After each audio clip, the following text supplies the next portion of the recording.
Salve, salve nação! Temos aqui um corte do programa Mundo F da ESPN Brasil, analisando e exaltando a atuação do Flamengo no Mundial de Clubes.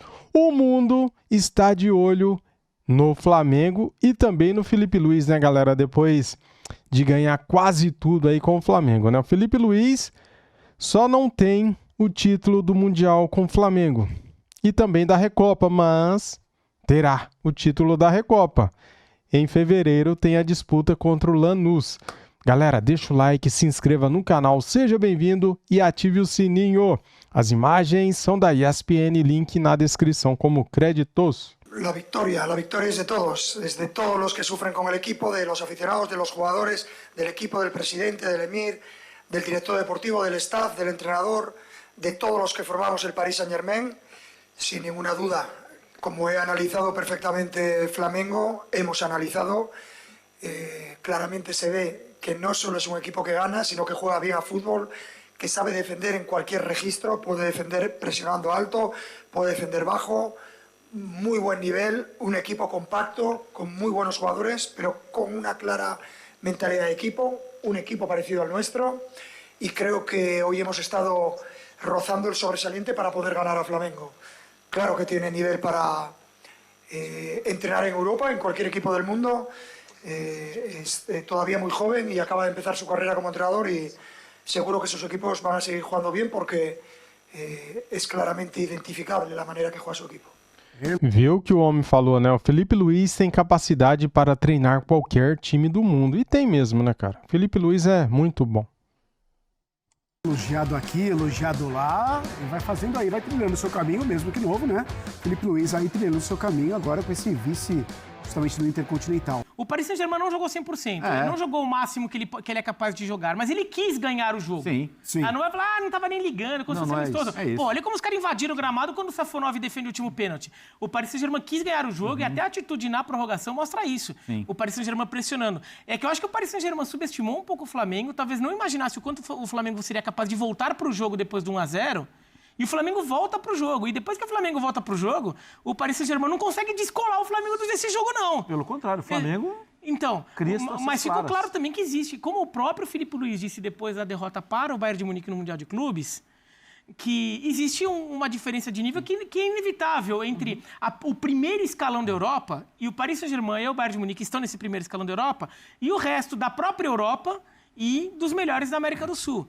O Flamengo, infelizmente, ainda não consegue, nenhum clube brasileiro consegue ainda estar exatamente no mesmo nível. Agora, você consegue competir e criando os encaixes certos, aproveitando as situações de jogo, eventualmente até ganhar um jogo, eventualmente empatar e levar para uma prorrogação, Dá a e sensação. eventualmente quase ganhar indo para uma disputa de pênaltis. Deixou para mim a sensação de que é possível. Há alguns anos eu tinha quase que a informação clara na minha cabeça. Impossível. Não é possível. Preocupa só com a Libertadores. Só. Libertadores é maravilhoso, Claro. é incrível. Se dê por satisfeito só com a Libertadores. Porque, sinceramente, eu acho que eu não estou sozinho nessa. Para mim era uma coisa assim, esquece, isso não vai acontecer. Isso não vai acontecer, que a diferença é muito grande. Ontem ela teve muito perto de acontecer. Não, que assim, o que a gente já viu no Mundial de Clubes, no Mundialzão de julho, a gente já viu algumas situações dessa. O próprio Paris Saint-Germain perdeu do Botafogo. Sim. O Flamengo ganhou do Chelsea, que acabou campeão daquele torneio.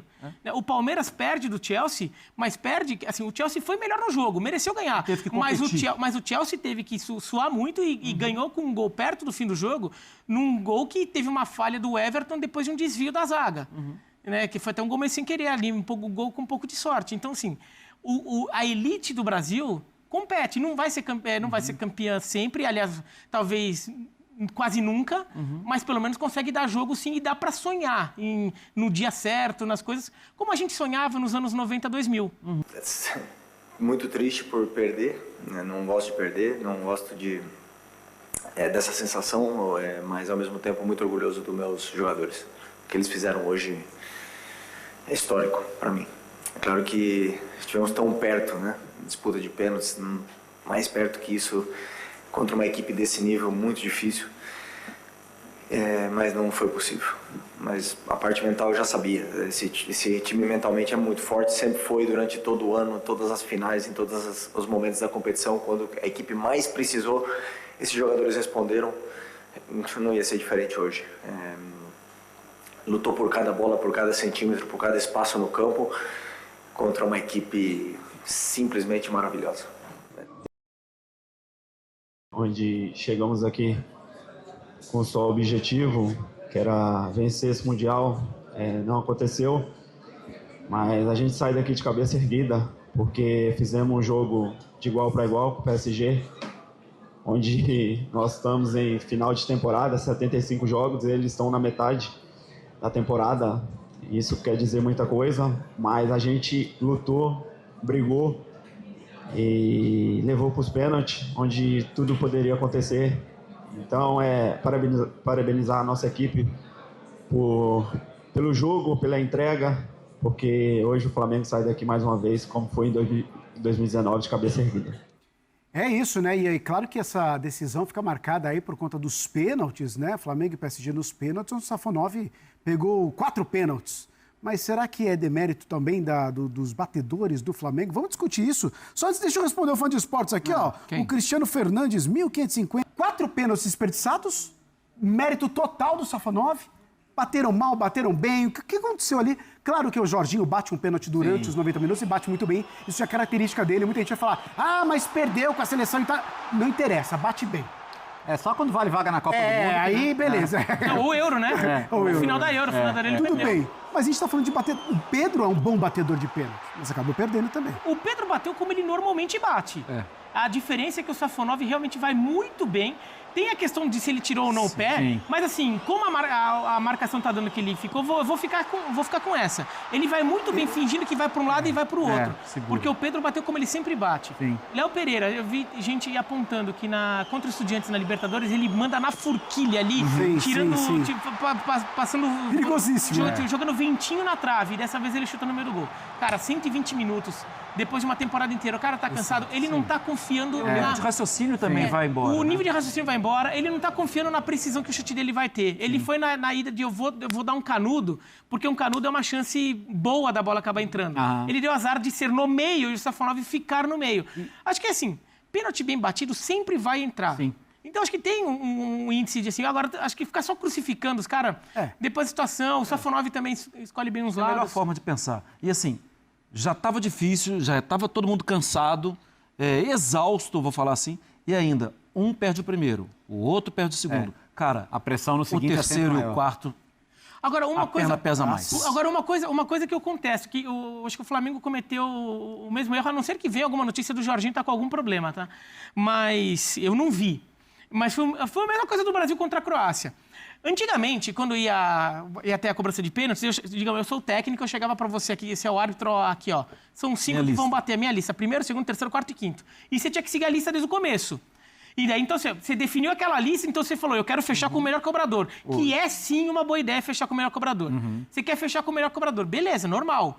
Só que você percebeu que a cobrança que pode te eliminar é a quarta e não a quinta? Você põe o melhor cobrador para a quarta. Você pode hoje mudar a ordem. Exato.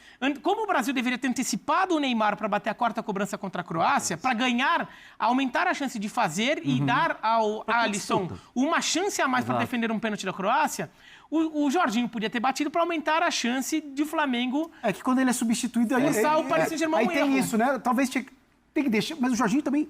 Pela idade, por tudo que ocorreu, ter deixado no campo para bater o pênalti, também não sei se justifica também. Aí não sei se mas assim, essa discussão, né? Você tem que considerar um pouco a situação e o Flamengo estava vendo em determinado momento que não ia mais ganhar o jogo do Paris Saint-Germain. Que o caminho era levar para os pênaltis, né? E aí a prorrogação, a partir do segundo tempo da prorrogação, né, dá para perceber que assim, o Flamengo não estava mais nem com perna para ganhar o jogo. É verdade. Então talvez o Flamengo poderia já entrar no modo disputa de pênaltis. E pênalti é isso, né? Porque assim, claro, estratégia do goleiro. A gente viu no jogo ali... O preparador de goleiro com aquela toalha. Aquela toalha ali. Assim, cara, hoje em dia... Todo mundo estuda, né? faz isso. O Rossi também tinha informação. Hoje, assim, cara, 2025, o goleiro estudou. Sim, todos eles estudam. Todos eles. E o preparador... Equipe técnica, equipe de scout. É a mesma coisa que a famosa palestra motivacional do vestiário. O time que perdeu também fez. Sim. Só que a gente só vai ver do que venceu. A gente só vê do que ganhou. Então, assim, é claro que isso é importante, isso ajuda, isso motiva... Mas tem histórias lindas do lado do time que perdeu também. Então, faz parte. Mas mérito, cara. O goleiro apostou no que ele confiou e deu certo. Cara, não dá para diminuir 4 seguidas. Sobre o lance do Pedro, sim, eu tentei ver se a FIFA ia soltar alguma coisa, a imagem que eles têm, mas é o que falou o Biratã, cara. Eles devem ter a câmera da linha do gol ali para ver que tinha uma lasquinha de calcanhar. Talvez não estivesse encostando, mas tem aquela coisa mesmo de que seja a projeção ali. É esse lance aí, ó. Porque todos são revisados, tá? Só para deixar claro. Eu achei que ele tava com o pé fora, mas Não, e assim, esse daí foi muito revisado, porque o Pedro corretamente... Demorou um tempinho, O Pedro corretamente fica apontando isso para ganhar tempo, para chamar atenção. Olha, gente, vocês não vão ver. E depois que o árbitro confirma o gol, o Pedro fica meio incrédulo ali. Sim. Ele fica meio parado. Como assim? Foi isso mesmo? O Pedro achou que era para voltar. Nesse lance, lógico, não dá pra ver, mas na outra câmera ali, acho que dá pra ver um pouquinho melhor. É claro, é milimétrico, né? Pra esse ângulo. Na hora que vai bater. Aí, o calcanhar levantado, lógico. A melhor visão. Tem que ser. O Simon, ex-árbitro, falou que o lance foi irregular, que deveria ter sido dado a ordem, né, lá do VAR para voltar à cobrança de pênalti. Do ângulo bem perpendicular ali. E muito claramente ele esperava a cobrança. Sim. Era uma ideia. E isso é muito difícil. Esperar sim. essa tática. Por quê? Porque você tem que controlar a sua ansiedade, você já tem informação de onde bate aquele cara e você tem que esperar o máximo.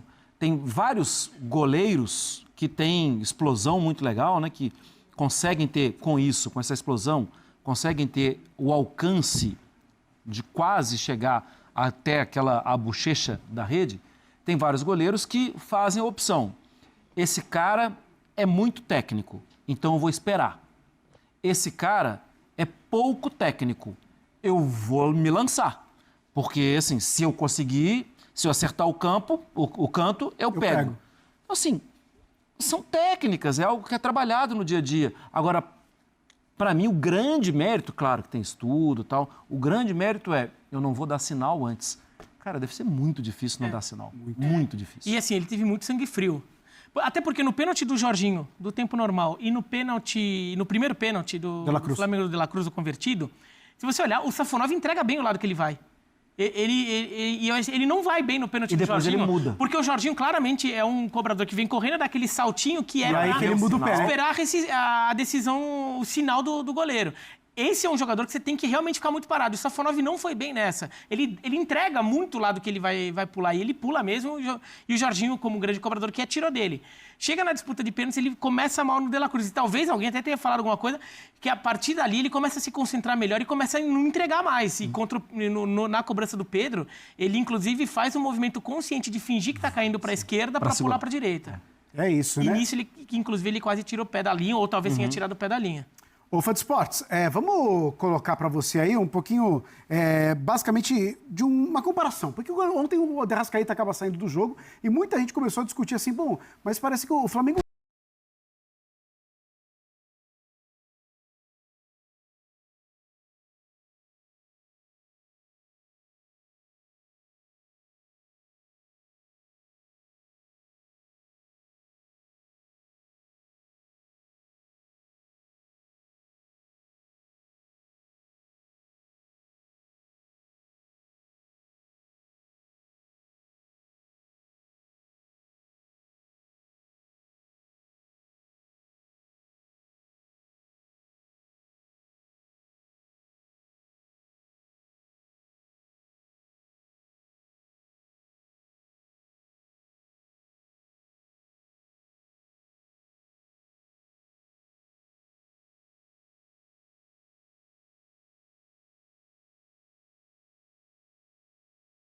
Para muita gente, o De Arrascaeta não é para esse jogo. O De Arrascaeta seria para outros jogos onde o Flamengo domina a partida, onde o Flamengo tem mais a posse de bola, que é o que a gente estava falando ontem, assim, como é difícil como vai ser difícil para o Flamengo ter essa posse de bola. São quantos esses jogos no ano? Pouquíssimos. A gente botou 3 ali contra o europeu. Aí você vê, ok, de fato existe uma questão de intensidade que muita gente julga que é o que afastou o Arrascaeta de dar esse salto. E eu tendo a concordar com isso. Ainda assim, quem estava no lance do pênalti? Ele. Quem sofreu o pênalti? Ele. Quer dizer... E não é só isso. Até assim, mesmo a questão de intensidade, acho que o Flamengo ontem faz bem na questão do uso do Arrascaeta. Você entende que o Arrascaeta ele não vai te entregar a intensidade que você precisa para enfrentar um time europeu pau a pau o tempo todo. Beleza, vê até com os dados que você tem e ver, tirar o máximo possível do Arrascaeta para ele jogar com o máximo de intensidade, mas sabendo que eventualmente você não vai usar ele o tempo inteiro. Foi o que fez o Felipe. Que foi o que fez o Felipe Luiz. Eu acho que o Flamengo foi muito bem no uso do Arrascaeta. Ó, vamos com ele, porque com ele o Flamengo é um time melhor. Só que é um time que vai sofrer um pouco em algumas questões defensivas, pressão na bola, tudo. Fica com ele o máximo que puder, pede para ele o máximo de entrega possível e sabe que o Arrascaeta em algum momento vai sair e você vai ter que ter um plano B já preparado para o final do jogo. Ou então, que fosse começar sem ele e bota ele no intervalo. É que eu acho que faz mais sentido começar com ele. Também acho. De qualquer maneira, acho que o Flamengo fez bem. É só você não achar que você vai ficar contando com ele com 120 minutos ou 90 minutos, porque daí você vai ter um cara com a língua no queixo no final do jogo, que se arrastando em campo, e daí vai ser pior. Sim, e assim, O Tony Chevette até comentou aqui, e a mudança deu um gás no Mengão, mas é isso, natural. Né? Que é o momento parece que o Flamengo que cresce. Que tem até a ver com a saída do Jorginho, tá? Eu também acho que o Flamengo poderia ter feito um plano pensando no Jorginho, que seria um cara importante, mas eu sei que a saída dele deu um gás pro Flamengo naquela reta final de jogo. Tem esse fator, sim. O Flamengo com o Arrascaeta em campo, empatou. Sem o Arrascaeta em campo, empatou. Sim, não tem uma mudança inacreditável no resultado, no placar do jogo. O Flamengo tirou do Arrascaeta ontem, até onde deu, o melhor do Arrascaeta. E outra coisa, nesse nível de jogo, e não é só nesse nível de jogo em confronto contra europeus, no futebol brasileiro, no futebol sul-americano, dificilmente alguém vai ter mais posse de bola. Sim. O Flamengo vai jogar contra o X. O Flamengo normalmente vai ter mais posse de bola. O X de Minas, o X do Rio Grande do Sul, o X de São Paulo. Dificilmente o X vai ter mais posse de bola. Então, normalmente os jogos passam pelo controle do Arrascaeta. Passam por ele. E nesses outros confrontos, vai ter tipo de marcação diferente. Ok, um vai ser zona, outro vai ser... Algumas vai ser perseguições individuais, mas contra esses europeus, a perseguição individual não vai ser de um carrapato em cima do cara. Ele vai ter que achar o melhor espaço para jogar. E ele acha o melhor espaço para jogar. Como disse o Léo, ele foi derrubado na área e ele sofreu pênalti. Sim. Então, acho que não dá para... Acho que um outro ponto mas quanto tempo vai dar para ter, sim, um jogador tão diferente como ele carregando o time? Porque ele vai carregando o time. A temporada dele não pode ser ofuscada pelo último jogo. A temporada dele foi maravilhosa. Sim. Nossa. Números Foi a melhor da impressionantes. Inclusive, em termos de entrega de gols, é uma coisa absurda, né? Não, foi a melhor, acho que foi a melhor dele de todas. De todas, da carreira. Concordo. Não tem como. E assim, cara, ok, o Arrascaeta teria problemas para jogar em alto nível numa liga de ponta? Teria. Que bom pro Flamengo, né? E acho que o Flamengo tem alguns desses jogadores. O Pedro é um jogador que, para mim, fica claro que também sofreria com o ritmo de uma liga, sei lá, de uma Premier League, por exemplo. Mas que bom. Quer dizer, que bom que ele tá no Flamengo. Que bom pro Flamengo que esses caras estão no Flamengo e não na Premier League. E eu acho que o Flamengo foi muito hábil, e isso vai desde 2019, a estratégia de mercado do Flamengo tem esse componente também. Esse é um tipo de perfil de jogador que o Flamengo busca muito e que o Flamengo teve muito sucesso. Acaba pagando caro, porque são jogadores que acabam chegando com alguma grife, mas buscar jogadores que são claramente bons. De La Cruz é um exemplo, claramente por muito exemplo. técnicos, tecnicamente muito bons, mas que acabaram não se firmando na Europa ou acabaram não caindo para a Europa, porque os europeus desconfiam um pouco de algumas questões de intensidade, que aqui na realidade brasileira não é um grande problema. Exato. A intensidade que o Pedro entrega na Europa é um problema. O Pedro não conseguiria jogar em alto nível na Europa com a intensidade. E até a intensidade de treinamento dele, tudo. O Felipe Luiz falou disso, né? Não tô falando nada demais. Foi tema no ano. Foi tema. Muita gente discutiu a passagem dele na Fiorentina quando essa questão de atitude dele nos treinos foi um problema. O Gabigol. O Gabigol é um exemplo. O Gerson, de alguma maneira, é um jogador que oscila muito em intensidade e tudo. Agora, para a realidade do futebol brasileiro, que é um futebol que tem menos intensidade, até porque o calendário é muito pesado, então muitas vezes é muito válido você dosar a sua entrega para poder durar o ano inteiro, mas ter capacidade de, mesmo com menos intensidade, jogar muita bola porque você tem uma técnica natural. O Flamengo foi buscar muito jogador com esse perfil. Muito. E por causa disso, aí Everton Ribeiro também entra nessa conta, aí já saiu, mas assim, tô pegando esses anos do Flamengo desde 19 para cá, vai. O Flamengo pegou muito jogador com esse perfil, De La Cruz, e com isso o Flamengo conseguiu, ou no caso, jogador que já teve a passagem lá e já tá saindo tipo Jorginho, Saul, Alexandro. Então o Flamengo consegue contar muito com esse perfil de jogador que, para o futebol brasileiro, ele tem jogadores de nível técnico europeu, ainda que um ou outro não tenha intensidade europeia, mas para um jogo contra o Paris Saint-Germain, um jogo contra o Chelsea, e depois no nosso dia a dia aqui vários jogos, olha o que o Flamengo ganhou. E pelo que paga e pelo que oferece de estrutura, o Flamengo é a Europa para esses caras. Sem dúvida. Para que o Arrascaeta vai sair? Para ficar disputando, às vezes pegar banco, para ter uma intensidade. Cara, ele tá na Europa. Não, aqui ele tem um salário alto, aqui ele tem glamour, aqui ele tem troféu, aqui ele é convocado para a seleção do país dele, né? Então ele não é que ele some, ele não vai deixar de jogar a Copa do Mundo porque tá jogando no Campeonato Brasileiro. Não, pelo contrário, o Campeonato Brasileiro hoje, para a América do Sul, é sinal de status. O futebol brasileiro é a Premier League da América do Sul. Não, você vê que assim, o mundo F das ESPNs, nos outros falam do Campeonato ESPN Chile, ESPN Argentina, eles discutem o Campeonato Brasileiro. Exato. O Campeonato Brasileiro, assim... Muitos dos melhores jogadores deles estão aqui, inclusive. Exato, Estão fazendo a ponte pela Europa. Assim é fácil ver, vai no YouTube, não agora, depois que o nosso programa acabar, tá? Vai no YouTube, você procura, tem muito brasileiro meio que vai pegar sinal ali das ESPNs, sei lá o quê, e fica botando os programas lá da Argentina discutindo o Campeonato Brasileiro.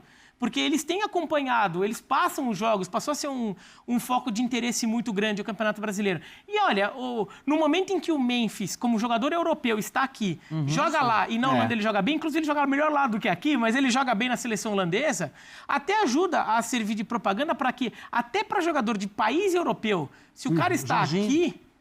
Porque um dos assuntos da semana na Itália é o Boto do Flamengo dando uma entrevista que o Jorginho deveria ser lembrado pelo Gattuso, e na Itália estão discutindo isso de novo. Bom, e nesse time da Itália, acho que... Então, porque no final das contas o futebol brasileiro está mostrando um jogador europeu, de país europeu, que estiver jogando em clube brasileiro, se tiver num bom nível aqui, ele tem nível para jogar numa seleção europeia que precisa de jogador. Eu não estou falando que assim, um centroavante inglês que estiver aqui vai tirar a posição do Harry Kane. Mas num país que tem alguma carência na posição... Você não está falando nem do Pablo Mari, você está falando do Jorginho, específica. Do Memphis, numa Holanda que está com um vácuo de grandes centroavantes. Bom, a Itália descobriu isso com o Reteg, né? Tem que buscar aqui na Argentina. Cara, na Argentina. Não, no Tigre ainda, hein? No Tigre ainda. Ô, Fad Sports, vamos para o rápido intervalo? Vamos para... E o que falar dessa toalhinha do Safonov, goleiro do Paris? Olha aí, galera. Tem a foto de todos os jogadores e tem o pé que eles batem, né? Tá ali em cima, ó. Jorginho, pé direito. O Jorginho fez, né, o gol nele, né, no tempo regulamentar. Daí tem o Arrascaeta, pé direito. Tem todo mundo ali, ó. Tá bem pequeno a letra, né? Quase não dá pra enxergar. Olha aí, ó. Até o Alan, cara, tá aqui, ó. Até o Alan, Ayrton Lucas, Plata, Juninho. Todo mundo aqui. Então ele estudou, né? Os lados e os pés que os jogadores batem para poder ir bem nas cobranças de pênalti. O Rossi também estudou, porque eu vi lá no banco de reservas, o Rossi estava também, né, com as folhas, jogador um por um, e onde que eles gostariam de bater, onde eles gostam de bater, né? E o Rossi falou, eu estudei eles, porém eles mudaram na hora de chutar. Ou seja, cara, às vezes você estudar qual lado bate o jogador é até pior, porque se o cara mudar na hora, você vai pular para onde? Para o lado que você estudou, né? Então é uma loteria isso, né, cara? É isso, galera. Muito obrigado a todos. Deixe o seu like aqui no nosso vídeo, se inscreva no canal e ative o sininho. Fui!